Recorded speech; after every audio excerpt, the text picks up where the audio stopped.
Boa noite, irmãos. Sejam todos bem-vindos ao nosso estudo bíblico de quarta-feira. É um grande privilégio, um grande prazer. Podemos aprender mais do Senhor nessa noite.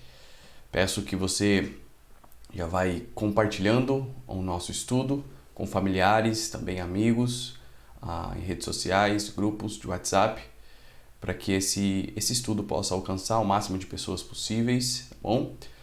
Também você que nos visita, obrigado pela tua presença. É um prazer tê-los conosco. Eu sei que vários têm assistido as nossas lives, os nossos cultos. Muito obrigado pela tua presença também. Você é membro da igreja, já vai colocando o seu nome no grupo, também daqueles que assistem, para a gente conseguir ter um controle aí, saber que você tem participado, tá bom? E você que nos visita, caso queira, você pode também colocar seu nome no chat do YouTube. Nós estamos estudando, então, nas quartas-feiras, o livro de Atos, um livro tão importante, uma história inspirada da igreja. Nós temos ali o escritor Lucas, deixou escrito para o seu conhecido, seu amigo Teófilo. Então nós temos o relato da igreja inicial, da igreja primitiva, desde a ascensão de Cristo, quanto também a descida do Espírito Santo e a manifestação dele através dos apóstolos e dos chegados, também dos membros da igreja. E a gente tem trabalhado em cima do capítulo 5, que é o capítulo que a gente vai continuar. Não sei se eu vou conseguir chegar até o final, são vários versículos, mas é importante que a gente também vai tratando com cuidado, cada detalhe, aquilo que a palavra de Deus tem a nos ensinar, sempre trazendo, tentando conciliar a questão de conteúdo, lembrando que as nossas quartas-feiras são sempre estudo bíblico, então sempre vai trazer um pouco mais de carne para que você possa mastigar aí, mas também tentando sempre aplicar. É claro que a palavra de Deus, ela é transformadora, ela tem esse objetivo de transformar vidas. Então esse é o nosso também objetivo, que com esse estudo você seja edificado tanto intelectualmente quanto também espiritualmente, ok? Então, já que é um tempo de estudo, peço que você já vai tirando qualquer coisa que te distraia. Se você assiste no celular, já talvez tira as notificações, ou se você assistir na TV, sei que vários assistem aí, na sua Smart TV, ou na TV Box, você já deixa o seu celular de canto aí, deixa no silencioso talvez, para que realmente você consiga prestar atenção e reter o máximo possível nesta noite, tá bom? Então vamos começar com a nossa leitura lá no capítulo de Atos, capítulo 5, o livro de Atos, desculpe, capítulo 5.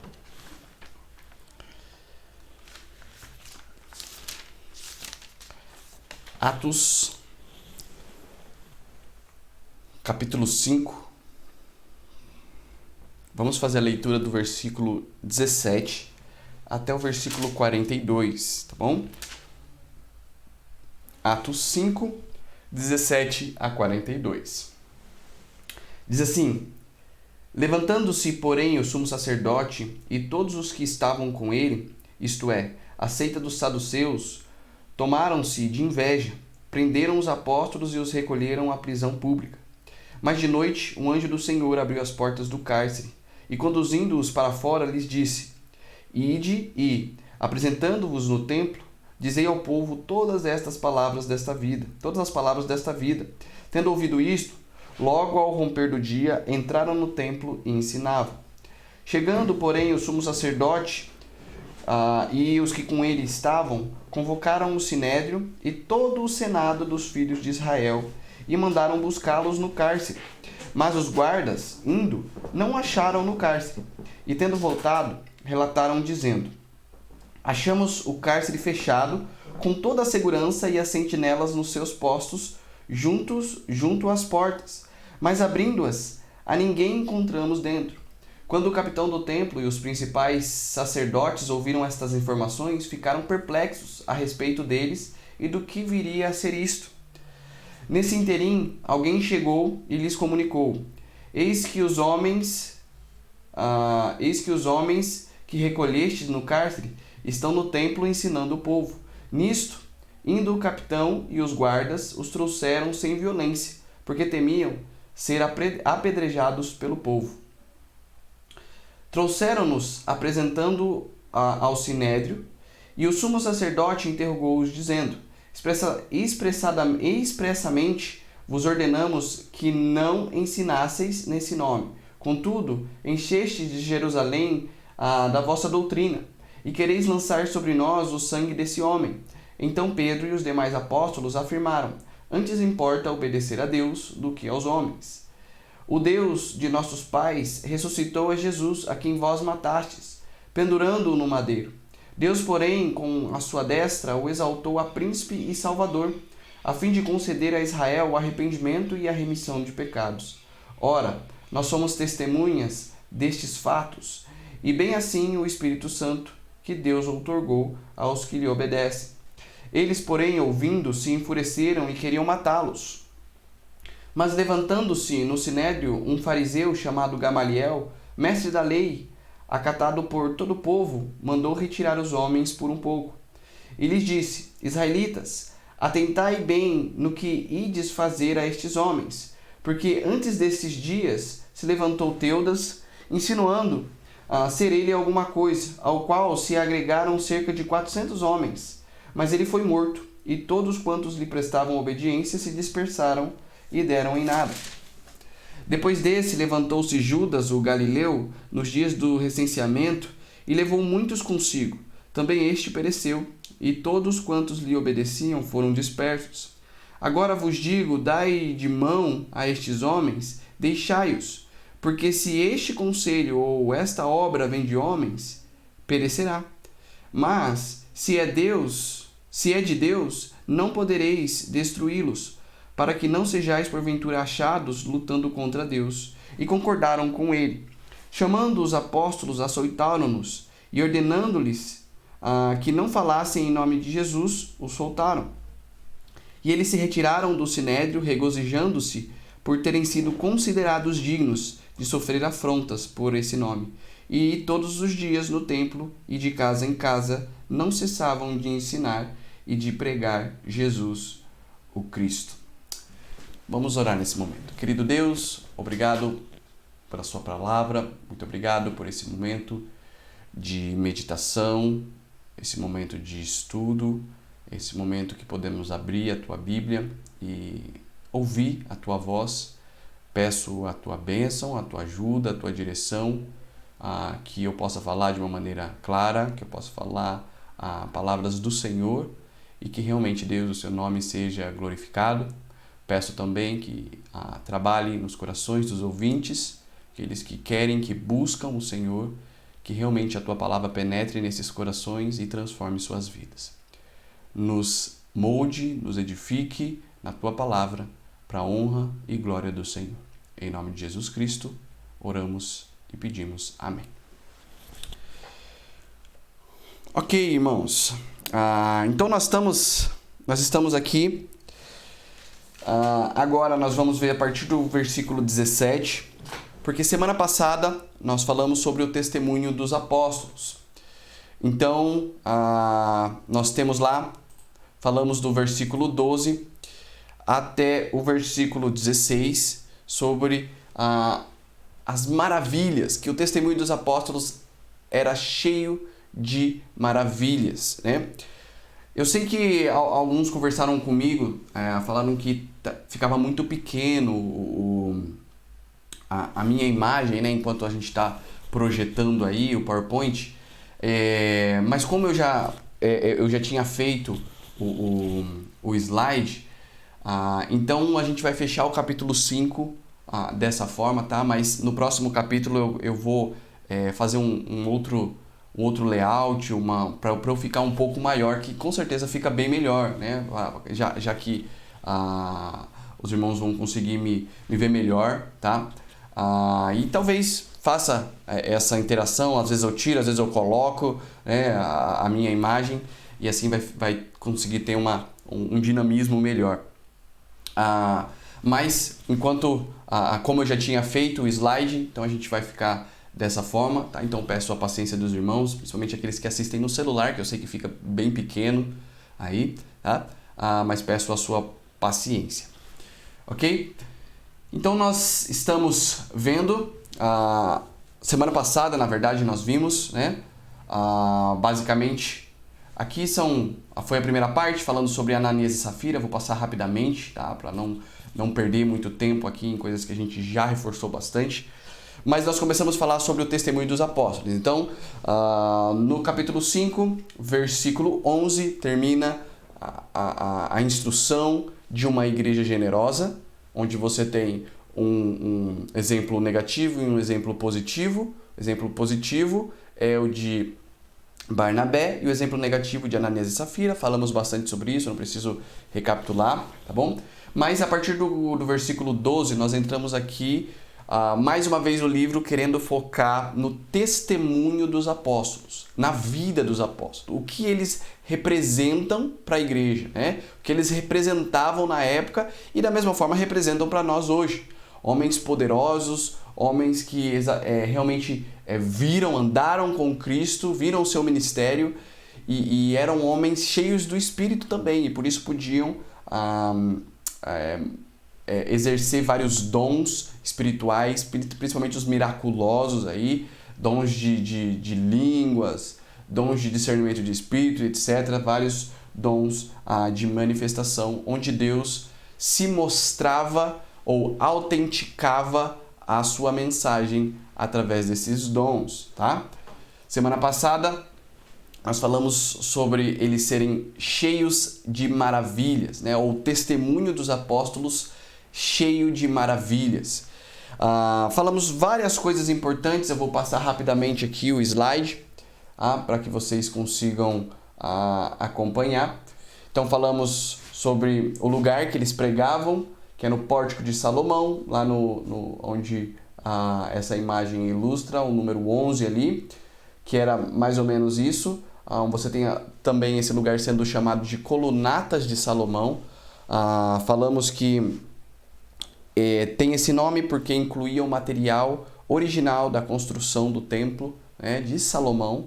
Então temos 3 templos até a chegada de Herodes, que era o que estava aqui no contexto. Então você tem o templo de Salomão, o templo de Zorobabel e o templo de Herodes, e é o que parece material da construção do templo original de Salomão ainda continuava ali viva, né? Continuava ali naquele pórtico de Salomão, ok? Também falamos várias coisas pertinentes, eu não vou voltar em tudo, senão a gente vai acabar perdendo muito tempo aqui numa revisão, tá bom? Mas falamos sobre a importância de fazer a diferença, que eles eram homens que realmente fizeram e fazem até hoje diferença com o seu testemunho, diferentemente dos apóstolos de hoje em dia, que se denominam apóstolos, que na verdade estão mais preocupados com dinheiro, com recursos, com a teologia da prosperidade, do que realmente pregar o evangelho e viver uma vida santa com Deus.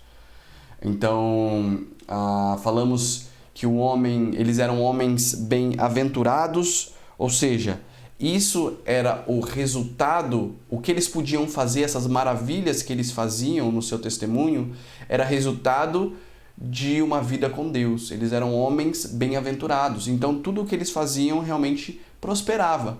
Não financeiramente, mas tudo o que eles tocavam era bem-sucedido, porque eles eram homens bem-sucedidos. Usamos esses versos aí bem conhecidos, Josué 1:8, também Salmo 1, do 1 ao 3, irmãos devem conhecer, né? Mas principalmente a última parte lá que diz: tudo quanto ele faz será bem-sucedido. Então esse homem é quem? É um homem santo, que não anda segundo o conselho dos ímpios, não se mistura com o pecado, que vive uma vida separada para Deus, e por isso ele é bem-aventurado nos seus atos, e tudo o que ele faz é bem-sucedido. Então, o primeiro item importante no testemunho dos apóstolos é que eles eram cheios de maravilhas, tá? O testemunho dos apóstolos era cheio de maravilhas.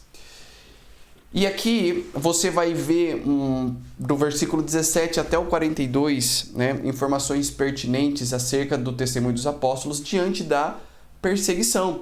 Porque, de fato, eles sofreram muitas perseguições. Nós já falamos no capítulo 3 e capítulo 4 do Sinédrio, que se levantou contra Pedro e João. E aqui, mais uma vez, a mesma coisa acontece. Porque, de fato, quando nós queremos fazer a vontade de Deus, o mundo vai se levantar contra nós. O mundo vai se levantar. O mundo que é dominado por Satanás, o mundo que é dominado pelo maligno, vai se levantar contra o verdadeiro Filho de Deus, o servo de Deus.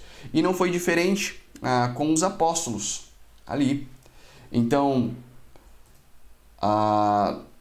eles passaram por perseguição também, e isso é uma mostra. Na verdade, nós vamos ver alguns itens, né, do que eles passaram diante da perseguição e como eles puderam testemunhar de Deus. Então, do versículo 8 até o versículo 17, diz assim: levantando-se, porém, o sumo sacerdote, todos os que estavam com ele, isto é, a seita dos saduceus, tomaram-se de inveja, prenderam os apóstolos e os recolheram na prisão pública. Então, igualmente como aconteceu ali no capítulo 3, capítulo 4, na história do homem coxo, que estava na entrada formosa do templo. Mais uma vez, os sacerdotes, no caso aqui o sumo sacerdote, que eu já havia falado, provavelmente Caifás ou Anás, tá? Caifás era o sumo sacerdote oficial. Então, Caifás, ele era genro de Anás. Só que o que acontece? Por que há essa dificuldade de interpretação para saber quem realmente era o sumo sacerdote? Porque o sumo sacerdote era um só. Porque a tradição dos judeus acreditava que a posição ou o ofício de sumo sacerdote era vitalícia. Então, mesmo diante de uma pessoa ou do genro dele tomar a posição de sumo sacerdote oficial na época, Anás continuava ainda sendo muito influente e sendo visto pelo povo como uma pessoa influente e sumo sacerdote, porque a tradição tratava dessa forma. A gente não vai entrar nesses versículos, mas você pode conferir lá, João 11:49, também João 18:5, tá bom? Então são versículos que falam sobre esse ofício de sumo sacerdote sendo ministrado por um oficial, mas também sendo representado pelo anterior, né? Pelo sumo sacerdote anterior, que no caso era o sogro Anás, sogro de Caifás, ok? Então você vê o sumo sacerdote se levantando contra aqueles homens, os discípulos, os apóstolos e também a seita dos saduceus, que também, como já foi falado, é uma seita religiosa da época que era conhecida pela negação das coisas sobrenaturais. Eles não criam na ressurreição dos mortos e nem na existência de anjos. Aí você pode conferir Atos 4:1, já passamos, como já disse. Mas eu queria focar aqui, então você tem homens que se levantam, religiosos que se levantam contra os servos de Deus. Mas eles se levantam com que atitude ou com que sentimento? A última palavra do versículo diz com inveja. Tomaram-se de inveja, né? Que essa palavra no grego ela também pode ser traduzida por ciúmes, seguido de uma raiva intensa, tá bom? Então, os ciúmes seguido de uma raiva intensa.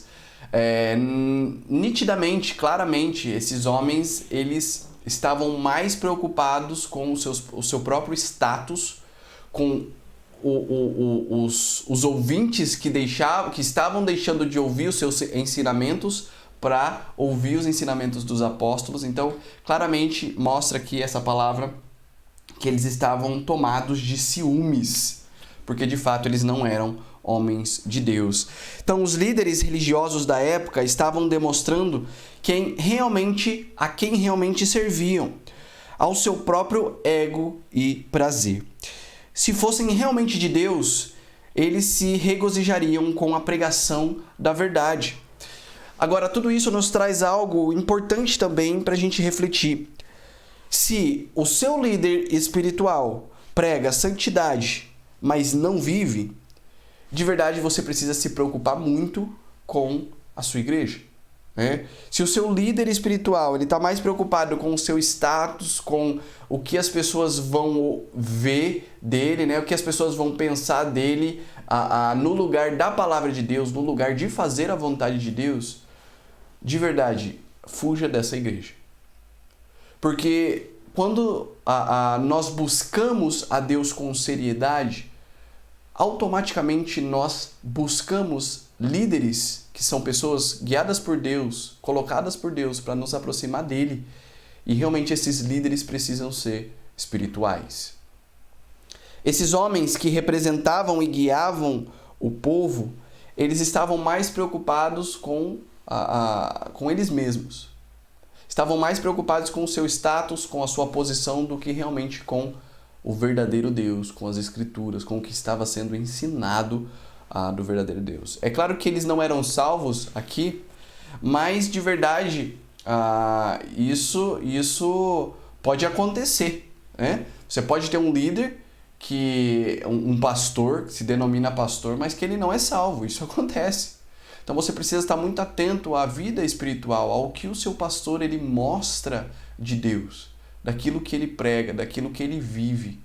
É claro que isso não é desculpa para você viver uma vida medíocre ou sem santidade, mas você quer uma pessoa que vai te guiar para o caminho certo e que não somente vai te guiar, mas também vai viver o caminho certo. Então, é algo para se prestar atenção e para cuidar.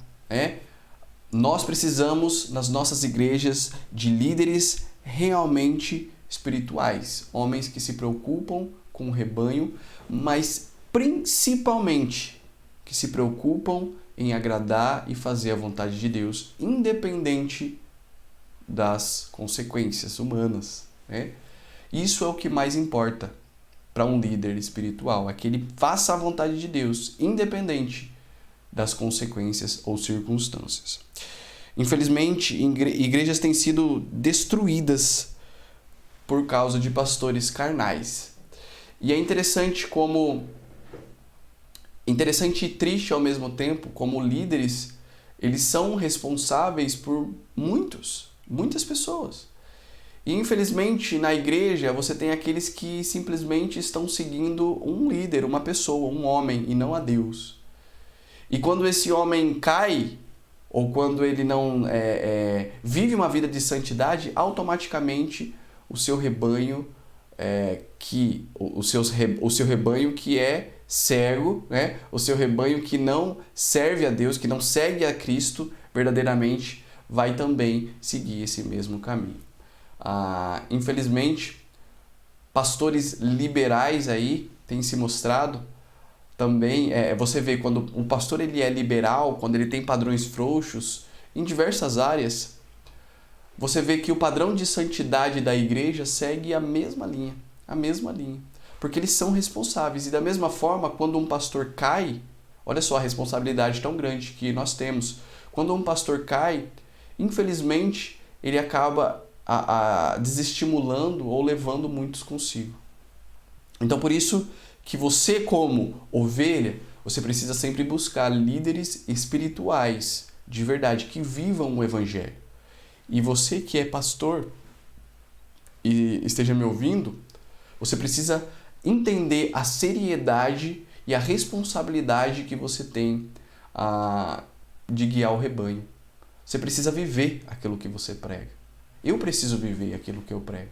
E essa é uma tarefa difícil, porque diariamente nós estamos lutando contra o nosso ego também, contra o nosso eu. E devemos colocar sempre Deus no lugar de nós mesmos. Então, você tem aqui um versículo para reforçar é o que diz 2 Timóteo 3, 1 a 5, diz assim: sabe, porém, isto, nos últimos dias sobrevirão tempos difíceis, pois os homens serão egoístas, avarentos, jactanciosos, arrogantes, blasfemadores, desobedientes aos pais, ingratos, irreverentes, desafeiçoados, implacáveis, caluniadores, sem domínio de si, cruéis, inimigos do bem, traidores, atrevidos, enfatuados, tá certo? Mais amigos dos prazeres do que amigos de Deus, tendo forma de piedade, negando-lhe, entretanto, o poder. Foge também destes. Aqui é uma epístola de Paulo ao seu filho na fé, Timóteo, onde ele fala de situações que aconteciam e que acontecem hoje. Parece que hoje está mais intensificado isso, né? Homens que realmente não servem a Deus, mas servem a si mesmos. Então nós precisamos fugir. Foge destes. Foge. Se o seu pastor ele é dessa forma, foge. Procure uma igreja que realmente faça a vontade de Deus. Busque a instrução de Deus, a direção, para que Ele possa te mostrar o que realmente é melhor para você.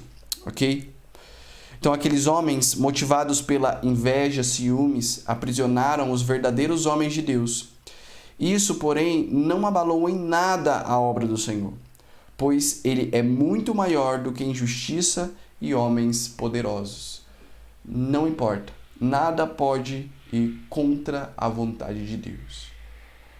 Satanás ele vai usar sempre homens poderosos, vai usar sistema, vai usar cultura, vai usar ideologia para tentar nos distanciar da vontade de Deus.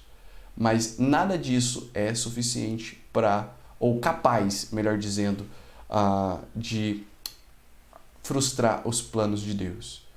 Porque Deus, ele sempre é mais poderoso, né? E da mesma forma, ele estava se mostrando poderoso na vida daqueles homens. Então, o testemunho dos apóstolos, primeiramente cheio de maravilhas, agora diante da perseguição, eles foram obedientes. Então você tem uma qualidade, uma demonstração desse testemunho dos apóstolos, que é a demonstração de obediência. Do versículo 19 até o versículo 21 a gente vai fazer a leitura agora, tá bom? Mas, de noite, um anjo do Senhor abriu as portas do cárcere e, conduzindo-os para fora, lhes disse: Ide, apresentando-vos no templo, dizei ao povo todas as palavras desta vida. Tendo ouvido isto, logo ao romper do dia, entraram no templo e ensinavam. Nada pode ir contra a vontade de Deus. Então, ou seja, mesmo encarcerados e sem perspectivas humanas de saírem dali, o Senhor envia um anjo para livrá-los de forma milagrosa das mãos daqueles homens, para que eles continuassem os seus ministérios. Agora, essa palavra anjo aqui, alguns estudiosos têm colocado algumas possibilidades do que significa anjo, tá?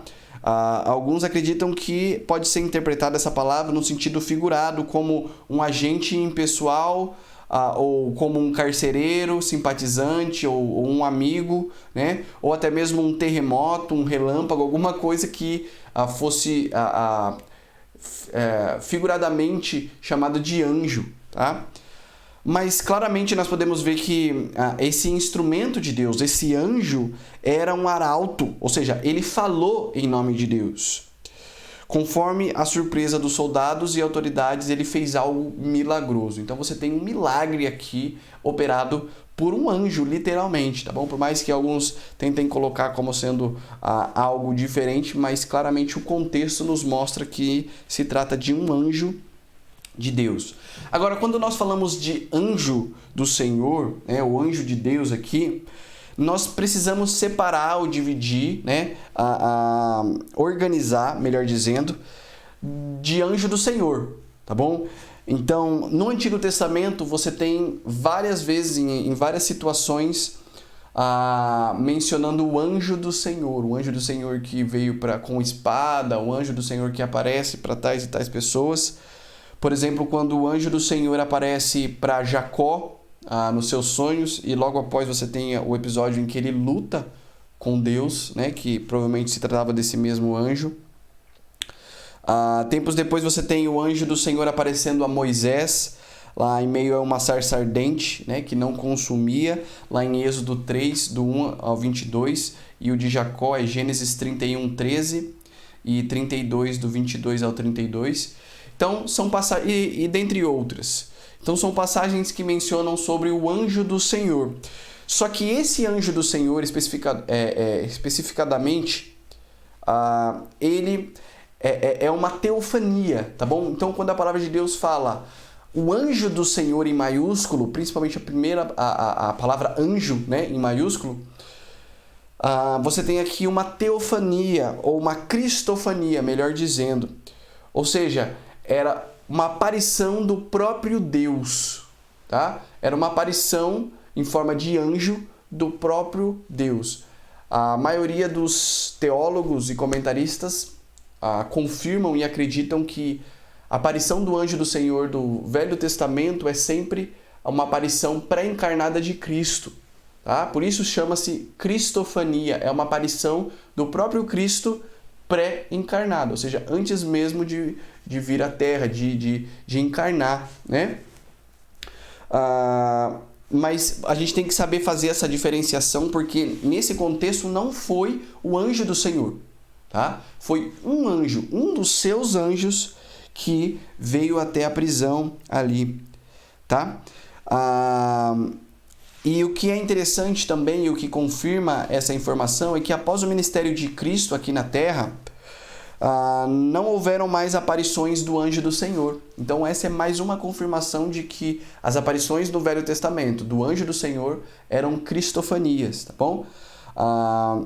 Mas interessante que o ministério dos anjos, eles continuam ativos, tá bom? Mesmo no Velho quanto no Novo Testamento, no nosso contexto atual, Deus continua usando os seus anjos para agir em nosso favor, tá? Isso é o que a palavra de Deus diz. Hebreus 1:14 diz assim: não são todos eles espíritos ministradores enviados para serviço a favor dos que hão de herdar a salvação? Ou seja, é importante que alguns colocam como anjo da guarda, usam esse termo, etc. Mas eu acho que a melhor forma de descrever é que Deus usa seus anjos para o nosso serviço. Ele usa os seus anjos para a nossa proteção, às vezes. Ele usa os seus anjos para que nos guie em determinada situação. É claro que nós não podemos vê-los, mas mesmo assim nós cremos na palavra de Deus, conforme Hebreus 1:14, que esses anjos de Deus continuam agindo a nosso favor. Da mesma forma que Deus usou o seu anjo aqui para tirar Pedro, né? Pedro e João do cárcere, tá bom? Então, da mesma forma que Deus mandava seus anjos para cuidarem dos seus servos, isso você tem em Daniel, na cova dos leões, em Daniel 6:22, quanto também na destruição total do exército de Senaqueribe, em 2 Reis 19:25, Deus ele faz conosco. Ele continua usando os seus anjos para o nosso favor, para nos servir, de diferentes formas. Interessante que é difícil a gente mencionar uma situação porque nós não sabemos exatamente quando um anjo age, etc. Quando é a mão de Deus, quando é Deus usando um anjo e tal. Mas, de fato, eu creio que livramentos no trânsito é Deus agindo e pode usar seus anjos também. Ou até mesmo para nos proteger de coisas malignas, dos demônios. O anjo de Deus atuando em nosso favor. Quando nós estávamos em São Paulo de férias, a gente estava em Cajamar, na casa da minha avó, e nós estávamos planejando de ir para a praia. Aí aconteceram algumas situações lá e acabou impedindo que a gente conseguisse sair de manhã. E o que foi interessante, eu pude agradecer a Deus naquele dia, foi que naquele mesmo dia foi o que caiu o helicóptero do jornalista Ricardo Boechat, desculpe. Os irmãos vão se lembrar, né?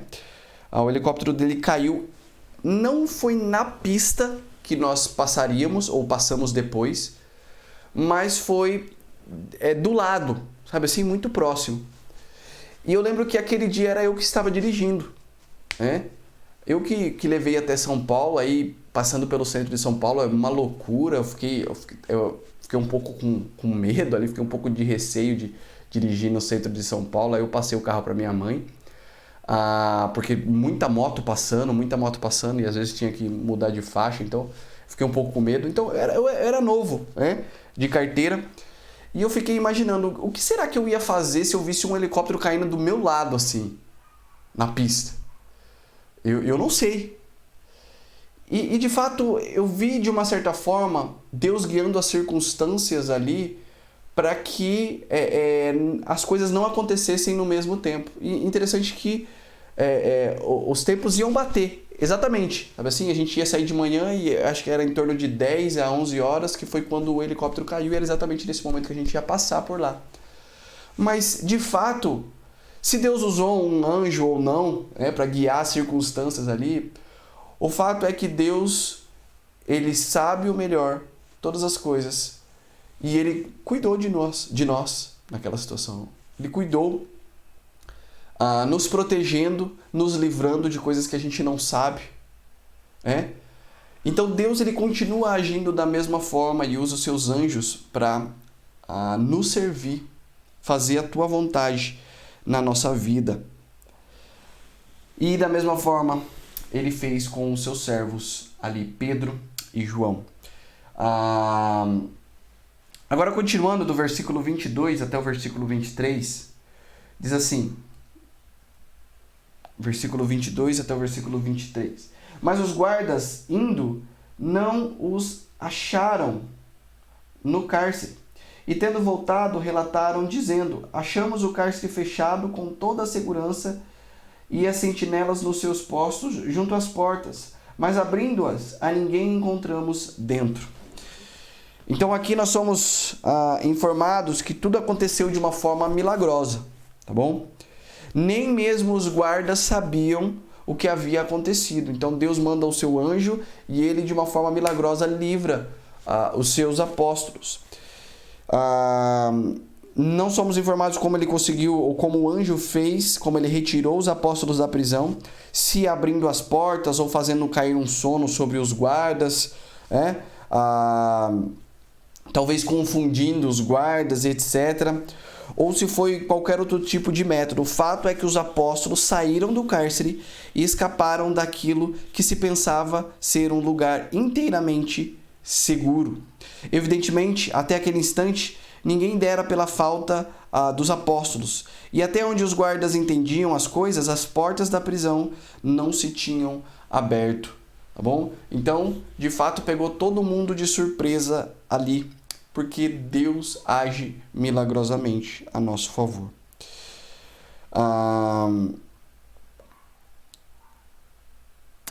Basicamente, os apóstolos simplesmente haviam desaparecido da prisão e não havia explicação natural para a misteriosa ausência, para a sua misteriosa ausência, ok? Então, foi um milagre de Deus aqui, que nem mesmo os guardas que estavam ali próximo podiam dizer como havia acontecido. Mas Deus, através do seu anjo, ministrou daquela forma. Versículo 24 e versículo 25 diz assim: quando o capitão do templo e os principais sacerdotes ouviram essas informações, ficaram perplexos a respeito deles e do que viria a ser isto. Nesse interim, alguém chegou e lhes comunicou: eis que os homens que recolhestes no cárcere estão no templo ensinando o povo. Então eles estavam completamente perplexos diante do que acontecera. Porque humanamente falando, eles haviam feito tudo quanto era possível para impedir que eles não escapassem. Porém, assim sucedeu no caso de todos os seus planos para desbaratar o cristianismo primitivo. Um comentarista chamado Adam Clarke, ele comenta da seguinte forma: enquanto ainda estavam sob os efeitos da perplexidade acima mencionada, um mensageiro os surpreendeu, deixando-os ainda mais perplexos, com a informação de que os próprios homens que haviam encarcerado na noite anterior estavam no templo ensinando o povo. E mais uma vez, muito provavelmente eles estavam naquele lugar tão conhecido que é o Pórtico de Salomão, como era costume dos cristãos da época. Então, Deus operando em favor dos seus. Ele continua operando. E você, como um crente, você tem esse privilégio, esse prazer. Você pode se regozijar, você pode agradecer a Deus de tantos livramentos que Ele tem dado na sua vida. Livramentos que às vezes você não sabe nem como aconteceu, nem sabe, nem se dá conta do livramento. Mas Deus continua operando em nosso favor. E da mesma forma, Ele fez com os seus apóstolos. Então, o testemunho dos apóstolos diante da perseguição, primeiramente, eles foram obedientes e, segundamente, deram testemunho da fé. Eles deram o testemunho da sua fé, né? Claramente, os apóstolos, como o próprio nome significa, o seu título, né? Apóstolo é um delegado, um mensageiro, alguém que foi enviado com ordens. E por isso eles estavam aproveitando, todas as oportunidades que Deus colocava em suas mãos. Então, eles deram testemunho da fé. E aqui a gente tem alguns itens importantes. E esse próximo item, ele pode parecer um pouco redundante, porque na verdade nós já falamos que eles foram obedientes, né? Mas aqui está relacionado ao próprio testemunho da fé deles. Então, primeiramente, eles foram obedientes diante da perseguição e isso serviu como base para o testemunho deles. Agora, anunciando a fé que eles tinham, ou anunciando a fé em Cristo, eles também testemunharam através da sua obediência. Então, são características diferentes de obediência. Uma está relacionada ao seu testemunho em si e a outra relacionada à fé. Ou seja, ele testemunhou a sua fé também através dessa obediência que ele tinha para com Deus, né? Versículo 26 e versículo 27, você tem assim: nisto, indo o capitão e os guardas e os trouxeram sem violência, porque temiam ser apedrejados pelo povo. Trouxeram-nos, apresentando-os ao sinédrio. E o sumo sacerdote interrogou-os. Né? Vamos parar aqui.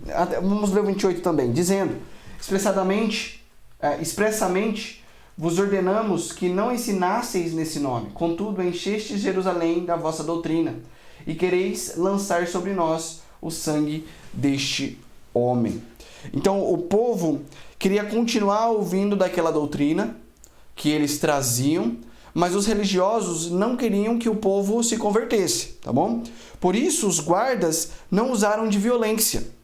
Ao que parece, esse era um costume em situações como aquela, porque de verdade eles estavam confrontando ou desrespeitando as ordens dos religiosos, das autoridades.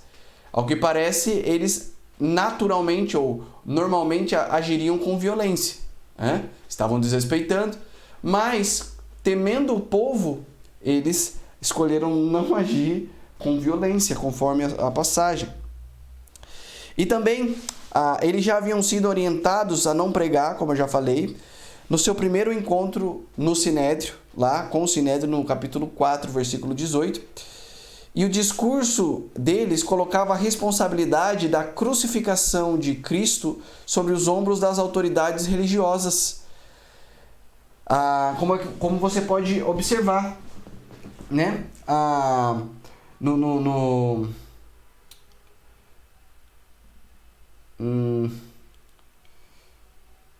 Versículos... Não me lembro exatamente agora qual versículo.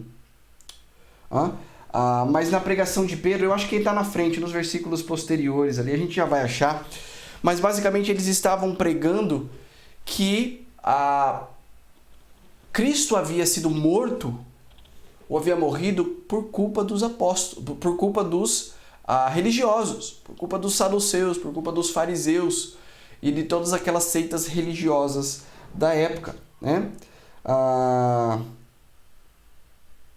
Olha lá, o versículo 28 mesmo, aqui, né? Eu li e esqueci, estava procurando em outro versículo, olha só. Encheste, na última parte lá, encheste Jerusalém de vossa doutrina e quereis lançar sobre nós o sangue desse homem. Ou seja, na pregação de Pedro e dos apóstolos, eles estavam colocando a culpa do sangue de Cristo sobre os ombros das autoridades, dos religiosos da época. Mas de fato foi isso que aconteceu. E eles disseram que a culpa poderia cair sobre eles. Olha só, em Mateus 27, do versículo 22 a 26, você tem essa informação. Olha, vendo Pilatos que nada conseguia antes, pelo contrário, aumentava o tumulto, mandando vir água, lavou as mãos perante o povo, dizendo: estou inocente do sangue deste justo. Fique o caso convosco, falando com as autoridades religiosas. E o povo todo respondeu: caia sobre nós o sangue, o seu sangue e sobre nossos filhos. Então os religiosos falaram para Pilatos que o sangue daquele homem, o sangue de Cristo, poderia cair sobre os seus próprios ombros, tá? Então Pilatos lhe soltou Barrabás, que era um criminoso, e após haver açoitado Jesus, entregou-o para ser crucificado. Então eles estavam questionando por que Pedro e os apóstolos estavam colocando a culpa do sangue de Cristo sobre os seus ombros, mas de verdade foi exatamente isso que aconteceu e eles mesmos disseram. E de fato, eles, como diz aqui o povo, né, eles eram representante do povo perante Deus. Eles eram os sacerdotes e por isso respondiam pelo povo. João 1:11 diz, falando sobre Cristo e seu ministério, ele veio para o que era seu, ou seja, o seu povo. E os seus não o receberam. Mas a todos quantos o receberam, deu-lhes o poder de serem feitos filhos de Deus. A saber, aos que creem no seu nome. Ou seja, os judeus negaram Cristo.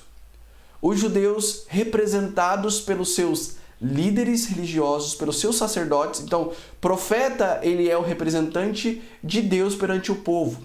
E o sacerdote é o representante do povo perante Deus. Então, os seus sacerdotes, os seus líderes religiosos, rejeitaram e disseram que o sangue de Cristo podia cair sobre eles. E foi exatamente isso que os apóstolos estavam pregando ali na situação. Versículo 29, ele vai dizer: então Pedro e os demais apóstolos afirmaram: antes importa obedecer a Deus do que aos homens. Antes importa obedecer a Deus que aos homens. E por isso é uma forma de testemunho da fé, quando você obedece a Deus. Assim como da primeira vez, os apóstolos eles não estavam dispostos a negar a missão que receberam por causa das penalidades que poderiam vir. De fato, a oração que a igreja fez, pedindo coragem e intrepidez para que eles pregassem o evangelho, estava surtindo efeito. Realmente trabalhou na sua vida, trabalhou no seu coração. E essa oração nós encontramos após o primeiro aprisionamento deles e primeiro comparecimento deles perante o Sinédrio. Do capítulo 4, do versículo 23 até o versículo 31, você tem essa igreja que ora. Quando eles sabem da perseguição, eles se levantam em oração em favor dos seus apóstolos, em favor deles mesmos, que estavam dispostos a pregar o evangelho de Deus, independente das circunstâncias, independente da perseguição. E, de fato, esse versículo 29 é uma lição de vida para nós, para os crentes, porque isso é um princípio irrevogável. Nós precisamos e devemos obedecer a Deus acima de todas as coisas. Acima de todas as coisas. Acima de família, acima de amigos, acima de circunstâncias. Antes importa obedecer a Deus. Agora, esse versículo, ele não nega submissão às autoridades, tá bom? Ele não prega uma insubmissão, que no caso você tem claramente descrita essa submissão que nós devemos ter para com as autoridades em Romanos 13, do 1 ao 7, Romanos 13, do 1 ao 7. E ele não nega a submissão, e por isso também não pode ser usado como desculpa para a insubmissão, claro. Mas ele coloca em grau de prioridade a lei de Deus em primeiro lugar. Assim, a submissão aos homens e às suas leis deve ser seguido até o ponto que não interfira na nossa obediência a Deus, tá bom? Então, filhos, vocês devem ser submissos aos vossos pais, até o ponto de que essa submissão não seja numa ordem ou numa regra que faça com que você desobedeça a seu Deus, peque, etc. Então, eu devo um exemplo prático e bem simples, na verdade. Se o seu pai te pede para você mentir num telefone, você não pode. Ou dizendo que ele não está em casa, você não pode. Porque antes você serve a Deus. Antes você obedece a Deus. Da mesma forma com as suas autoridades seculares, no trabalho, seu patrão, por exemplo, se te pede para mentir, você não pode, se você é secretário. Porque antes importa obedecer a Deus. Agora, a sua obediência às autoridades, tanto policiais quanto prefeito, quanto presidente, etc., governantes de uma forma geral, a nossa submissão deve ir até o ponto de que eles não nos obriguem a desagradar a Deus ou não fazer a vontade de Deus. Porque antes importa obedecer a Deus do que aos homens. Bom? E isso acontece até mesmo nas nossas autoridades ímpias. Elas continuam sendo nossas autoridades e nós devemos orar por elas. Agora, aqui uma situação mais prática, né? Talvez nesse tempo de pandemia, até algumas igrejas, pastores estão se levantando aí esse assunto com relação à pandemia, do governo, de uma certa forma, impedir cultos presenciais. Eu ainda não vi nada assim tão sério. Eu ouvi, na verdade, um exemplo isolado de proibição de cultos online, mas nada de fato. Eu acho que teve um caso aqui no Paraná, onde as autoridades entraram no templo e pararam a transmissão, né, que eles estavam fazendo ali. Mas essa circunstância que nós estamos vivendo não é algo que as autoridades ou as leis estão nos impedindo de servir a Deus. Não é. Nós não interpretamos dessa forma. Mas nós vemos como um meio de... ou uma questão, melhor dizendo, uma questão de saúde pública. Então nós não temos uma perseguição como você tem no Oriente, né, e outros lugares ali, que pessoas não podem cultuar ao seu Deus, de fato. Ou porque tem uma religião dominante, ou por outra situação. Ou por simples perseguição mesmo. Nós não estamos sofrendo esse tipo de perseguição, não é. São coisas completamente diferentes. O mundo inteiro, na verdade, parou por questões de saúde pública. Então, quando você se reúne numa igreja com várias pessoas, com idosos, pessoas de grupo de risco, e o nosso costume cristão, ele é um costume de abraço, de beijo, de cumprimento e etc., de comunhão, de comida, etc. Isso é um ambiente, ou isso faz da igreja um ambiente propício ou bom para que o vírus seja mais proliferado, né? Então, por isso que nós vemos como igreja não uma situação de proibição no sentido de perseguição, tá? Porque as duas entidades são divinas, tanto as autoridades, como os nossos governantes, quanto a igreja é uma instituição divina, e as duas devem ser separadas, tá bom? Igreja não se mistura com o Estado e nenhum pode ter controle sobre o outro, né? Por isso que a igreja é autônoma, então o Estado não tem poder sobre a igreja. Porém, da mesma forma que o Estado deve respeitar a liberdade religiosa, a igreja também precisa cumprir com os seus deveres, perante as leis. Então, agora, até o ponto de que cumprir a lei dos homens não seja algo contrário à vontade de Deus. Lembra? Porque antes importa obedecer aos homens do que a Deus.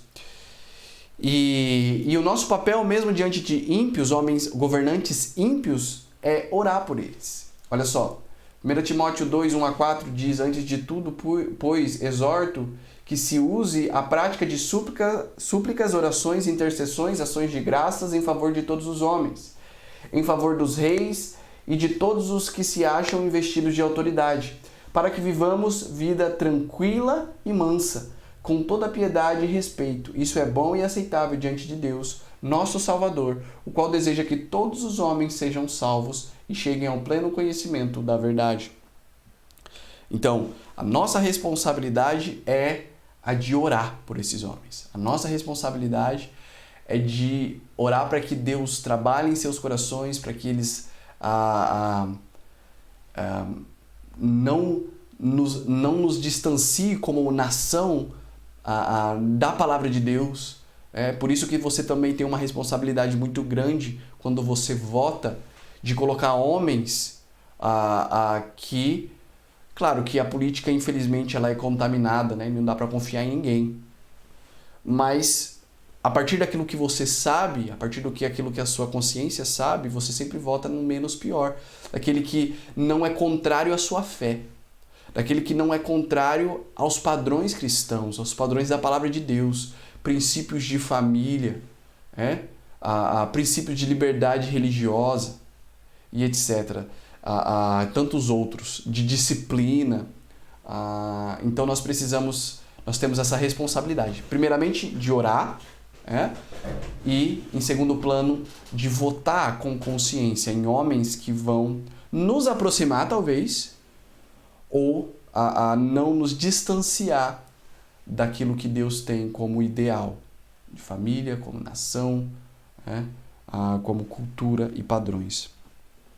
Então, o aprendizado aqui é que nós devemos mostrar a nossa fé seguindo o exemplo dos apóstolos através da nossa obediência a Deus. Você quer impactar vidas e pessoas para Cristo? Essa é a sua vontade hoje? Então, obedeça a Deus e dê o exemplo de seriedade nas coisas dele. Você vai impactar vidas quando você tiver um bom testemunho. Os apóstolos testemunharam exatamente uma vida com Deus. Obedeceram ao mandado do anjo, obedeceram ao mandado de Deus. E por isso estavam mostrando para as autoridades e para outros que antes importava obedecer a Deus do que aos homens. E isso impactava na vida de outros. Agora, infelizmente, alguns pais querem que seus filhos sirvam a Deus, mas não dão exemplo de obediência. Não dão exemplo de obediência a Deus em casa, não dão exemplo de obediência na igreja, não dão exemplo de obediência dirigindo, no trânsito, não dão exemplo de obediência a Deus na família e querem que seus filhos sirvam a Deus. Olha, dificilmente isso vai acontecer. Você, como um cristão, você tem essa responsabilidade de ser um bom testemunho perante os seus familiares, perante outros e também perante os seus filhos, cobrando, corrigindo, mostrando, porque uma ação vale mais do que 1000 palavras. De fato, uma ação vale mais do que 1000 palavras. Falar, qualquer um pode falar. Tem um papagaio aqui no vizinho aqui, ele fala, porque até papagaio fala. Mas viver o cristianismo, somente cristãos autênticos vivem, tá bom? Pregar o evangelho não é somente com palavras, mas também com um testemunho de vida obediente a Deus. Por isso que eles deram testemunho da sua fé com a sua obediência. Então eles pregavam também o evangelho com aquilo que eles viviam. Da mesma forma nós precisamos fazer para impactar outras pessoas. Obrigado, Deus, pela tua palavra, obrigado pelos ensinamentos, obrigado porque o Senhor é bom, obrigado, Deus, porque temos no exemplo dos apóstolos várias verdades que nós podemos seguir e várias informações importantes para o nosso conhecimento, mas principalmente para a nossa prática. Nos torne homens e mulheres semelhantes a Cristo, que vão seguir sempre o teu exemplo e o exemplo dos seus servos. Essa é a nossa oração, o meu pedido, em nome de Jesus Cristo. Amém. Ok, irmãos, estamos chegando ao final do nosso tempo de estudo bíblico. Lembremos do nosso tempo de oração, nossa live, todo domingo às 9 horas, também nas quartas-feiras às 18h30. Todos estão convidados para o nosso próximo culto, domingo às 10 da manhã, tá bom? Também domingo à noite às 19 horas e, lembrando, nas quartas-feiras às 19h30, tá? Então, vamos lembrar de orar pelos profissionais da área de saúde, pessoas dos serviços essenciais, tá? Também aqueles que são um grupo de risco, pessoas que precisam continuar trabalhando. Vamos lembrar das nossas responsabilidades com a promessa de fé, o projeto Acre, cesta de amor, ajuda para os seminaristas, a cesta dos seminaristas agora também, contribuição para a manutenção do terreno desse lado, tá bom? As nossas mordomias. Os irmãos estão sempre lá trabalhando, fazendo um bom trabalho. Obrigado pela vida de vocês. Todos que estão envolvidos estão sempre todo domingo, às 17 até às 18 e, caso haja necessidade, das 18 até às 19 nas quartas-feiras, ok? Lembre-se de se inscrever no canal, ativar as notificações, dar o seu like se você ainda não fez. Também convidar pessoas para fazer parte do canal, se inscrever para que a gente consiga alcançar um número de mil inscritos, para conseguir usar todos os recursos que a plataforma nos providencia. Lembremos também de decorar o nosso versículo, ou melhor, versículos, capítulo do mês, Salmo 126, tá bom?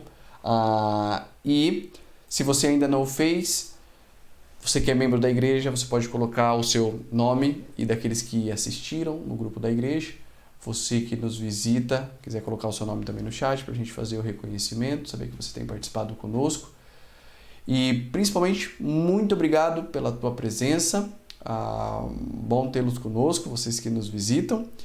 E vamos continuar firmes aí na nossa caminhada cristã, na nossa fé, fazendo sempre a vontade do nosso Deus.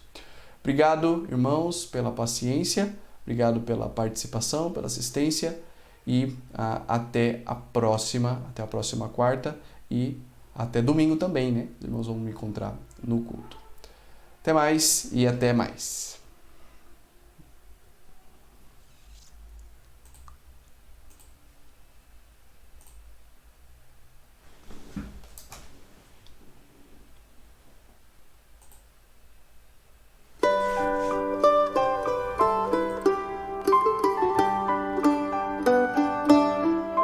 Eis o amor de Deus o Pai, tão bondoso é o Senhor, que entregou Jesus seu Filho, que em seu sangue derramou. Quem não louvará teu nome, quem do amor se esquecerá, nos eternos dias dos céus, esquecido não será.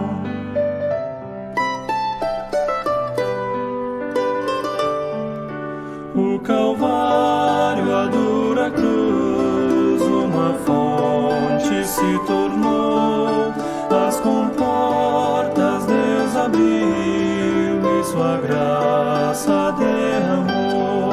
Seu amor flui como rios que não cessam de correr paz perfeita e justiça, vem a nós sem merecer.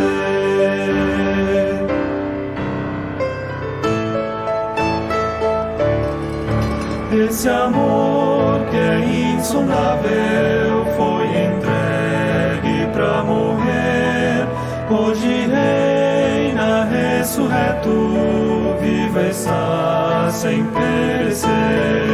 Seu amor pra sempre eterno, radiante brilhará, nos chamando